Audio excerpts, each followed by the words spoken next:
We appreciate that we have stiff competition, and that is why we decided to come and try and strengthen and share on how we can ensure that Azimio takes the votes. And I can say we have had a very fruitful meeting from the MCAs that are here, aspirants, or rather the candidates, the woman for Nakuru, still on Azimio. And we hope that going forward with these kind of meetings, we can negotiate our position within the Nakuru County and nationally. Because as leaders, we want to ensure that we have it right, and we ensure that Baba becomes the president of this republic as the fifth president. We discussed about mobilization, we discussed about securing the votes after they've been cast. We've talked of how we harmonize our campaigns and ensure that we have very, very productive campaigns. Because it's not about campaigning alone. It is about making sure that we turn those campaigns into votes, those members out there.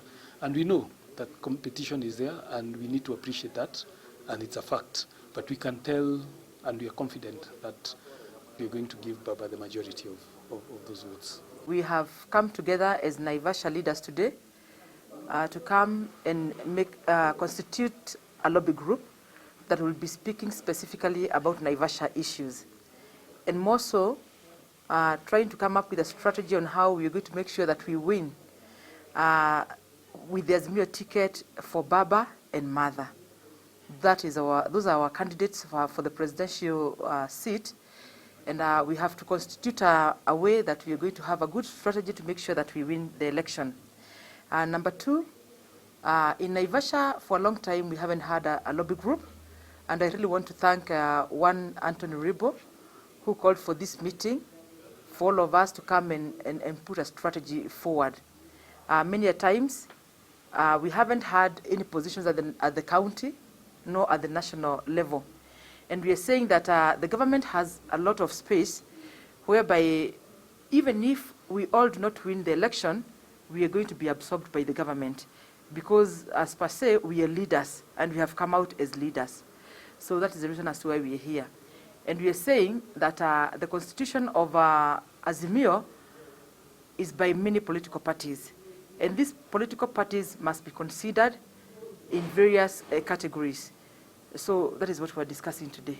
We've had to deal with issues of the zoning, particularly where we find 2 or 3 parties within the same coalition running for the same seats. So we are asking to build consensus within ourselves and also our party leader and our county captain, who's the governor. And we're trying to see how we can manage to work and ensure that we have as much votes as we can and as much votes in the basket for both Azimio and our different political parties. It's also important to note that in the meeting, we have also realized that we've lacked representation, proper representation in the Azimio board for Nakuru County, and therefore we've had to elect one of ourselves to get to the board and represent the interests of the people of Naivasha. Now, together with that, it's an issue that has been cross-cutting across areas where predominantly Azimio is preferred as the better coalition, where we find very many parties. Take example, in Nakuru County, we have Ubuntu People's Forum, we have Jubilee, and we have ODM, these 3 parties being in the coalition. So we've had to sit down and see which is the best way forward to ensure that we garner as many votes